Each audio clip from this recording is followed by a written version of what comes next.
इसलिए मेरा कहना यह है, ईश्वर अगर कुछ आपको दे तो परमार्थ में खर्चो, किसी के भले में दो, किसी कल्याण में उसका यूज करो, अपने लिए नहीं। आप कितना भी कमाओगे, आप कितना भी जगत में कुछ प्राप्त करोगे, जाओगे तो सब छोड़कर चला जाना हो। बिरला हो, टाटा हो, डालमिया हो, कितना भी पैसा हो, लेकिन मैं कितना भी उपदेश दूं, मम माया दुरत्या, मेरी माया इतनी कठिन है, आसक्ति इतनी प्रबल है कि छोड़ती नहीं है, बहुत कठिन है।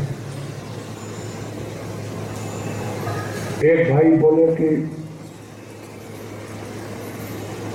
125 करोड़ रुपया किसी को मिल रहा है तो यहाँ कुछ खर्चा करेगा, लेकिन तपास किया तो उसका दिल नहीं चलता है। ऐसे मेहनत से कमाया है, कैसे छोड़ दूँ? 10, 5, 20 लाख रुपये आपको दे दे, ज़्यादा नहीं देगा। मैं तो बोलता हूँ अच्छा अपने हाथ से मंदिर बना जाओ, लिख दो कि मैंने बनाकर आश्रम को अर्पण किया, लिख दो मैंने बनाकर ध्यान और आश्रम को अर्पण किया जन कल्याण के लिए। मरते समय कुछ तो कर जाए अपने जीवन में। बहुत लोग कर सकते हैं, लेकिन वो लक्ष्मी जो है आसक्ति है, माया है, यहीं पकड़ी रहती है, वो छोड़ती नहीं है। इसलिए मैंने बोला जमीन निकाल दो, भीख मांगने में कुछ फायदा नहीं है। आज के ऋषि रजवाड़े राजे कोई इतने उदार नहीं है कि आपका एक ही झटके में काम कर दे, और हर जगह इसे करना अपना काम नहीं है। ये तो पहले के समय में राजे रजवाड़े रहे, जिनका दिल रहा, पूछे कि क्या चाहिए तो एक जग हो जाएगा। आजकल वो नहीं है। तो नवाब की कथा सुनाया ना कि पंडित जी गए तो पंडित ने बोला कि जनेऊ करना है, कन्या की शादी है, इसलिए हजूर के पास आया हूँ। तो खजांची को बोला इसका 100 मोहर दे दो। खजांची ने बोला 100 मोहर में तो कितना काम हो जाए, महाराज आज बहुत बूट गए हैं। बोले पंडित जी बैठो, कल दूंगा। नहीं दिया। दूसरे दिन नवाब देखा, महाराज क्यों फिर रहे हो यहाँ? महाराज अभी मिला नहीं हजूर। फिर बुलाया कि क्यों नहीं दिया? कि सरकार सोचता रहा कि एक बार फिर पूछ लूँ कि 100 मोहर की जरूरत तो नहीं है, 10-5 मोहर में काम हो जाए, इतना ही देना है? नहीं, आज बोलता हूँ 1000 मोहर दे दो। बोले कि हजूर कुछ साफी बात करिएगा, मेरे से भूल हुई समझने में, तो इसलिए फिर पूछ रहा हूँ। अरे बोलो, ये नवाब के पास मांगने आया है, और नवाब उतना ही दे कि जिसमें उसका काम हो जाए, तो हमारे दाता बनने में है कि मैं कैसा दूँ इसके करने वाले लड़के की शादी विवाह भी हो जाए और सैकड़ों 10, 20, 50 करोड़ रुपये कहीं जाना न पड़े, उसको दाता बनते।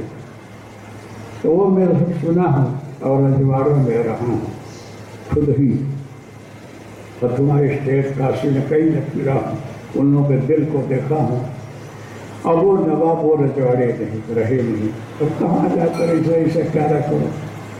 नहीं करना है। महाराज ने जगह दी, उसको भेज दो, कोई जजमान ढूंढ लेना, ये 2-4 एकड़ निकाल दूंगा, सब आश्रम में मंदिर हॉल बना दूँ, पैसा फंड भर दो, सब एंट्रेंस से खाओ पियो मजा करो, ज़्यादा आदमी आना फिर, और बड़ा हॉल बना दूंगा, 3-4 हज़ार लोग बैठेंगे। अभी महाराज जैसे दाता मिला हो, सारी सृष्टि का देने वाला, यहाँ बैठकर मैं कहीं भीख मांगू? नहीं मांगूंगा।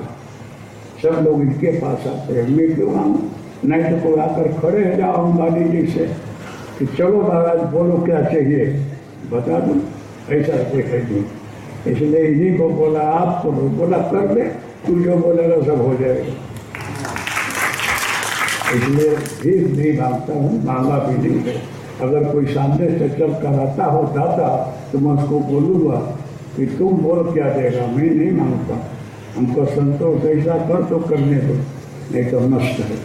इसलिए आप लोगों को मैं ये बोलता हूँ, ये जो मंत्र है इसमें इतना पावर है, शक्ति है कि आप घर पर कहीं भी बोलोगे, ध्यान में बैठोगे, आप लोगों को ध्यान लगेगा, अंतर शुद्धि होगी, वैध शुद्धि होगी, आपका कल्याण होगा।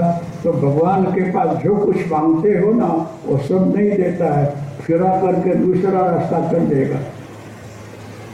अश्वत्थामा का वध नहीं कराया, लेकिन तेरे को शांति मिले, यश मिले, तेरा कल्याण हो इस लोक में परलोक में, दोनों के लिए मैं काम कर रहा हूँ। तो भगवान से बहुत सी बातें कुछ मांगते हो ना, वो सब नहीं दे देता है, कुछ उलट करके तुम्हारे को ज्यादा देगा, कल्याण हो ऐसा करेगा, आपको समझ में नहीं आएगा। समझे आप लोग? जो आप बोलोगे वही नहीं कर देगा, लेकिन उससे भी ज्यादा करेगा। अश्वत्थामा का वध हो गया होता तो क्या होता, अब कीर्ति मिलती, लेकिन उसका वध भी नहीं हुआ, हम मृत्यु जैसे दंड भी दे दिया और छोड़ भी दिया। यही कृष्ण लीला है। इसलिए आप जो भी मांगते हो वो देता है, लेकिन आपको समझ में नहीं आता है। मेरे को संतान नहीं है और तेरे कुंडली में मिल का है मुक्ति, अब आप तेरे रिवर्स मानना चाहते हो, कैसे कर देगा? संतान नहीं है, तेरी जन्म में तेरे को इसी तरह से मुक्ति देनी है, कल्याण करना है, तो संतान मत मांग, भगवान को मांगना, तेरी गोदी में आकर खेले रमे और में तेरा कल्याण कर दे। लेकिन हर जगह भीख मांगते हैं कि संतान हो जाए, संतान हो जाए, दे भी दे, देने के बाद फिर तुम भटक जाओगे, फिर उसके मोह में, माया में, आसक्ति में, कर्म में पड़े रहोगे। सहज पे जियो, भगवान का नाम लो, जो मांगना हो मांगो, वो देता है, उसमें खुश रहो और उसकी कृपा समझो। अपने इच्छा से मांगोगे भटक जाओगे। इसलिए भगवान पर छोड़ो, प्रार्थना करो, और जो कुछ कर रहा है तेरे भले के लिए कर रहा है, तेरा कल्याण कर रहा है, वो कल्याण कोई नहीं कर सकता है। हरिओम तत्सत। जय गुरुदत्त। अरे जगदम्बा आ गई है, ये सेशन इनका रहा, तो मैं तो इनके इधर हाजिरी में आ गया, और ये 2 मिनट आप लोग को कुछ बोल दे तो 12:30 बजे आप लोग। हरि ओम तत्सत्। जय गुरुदत्त।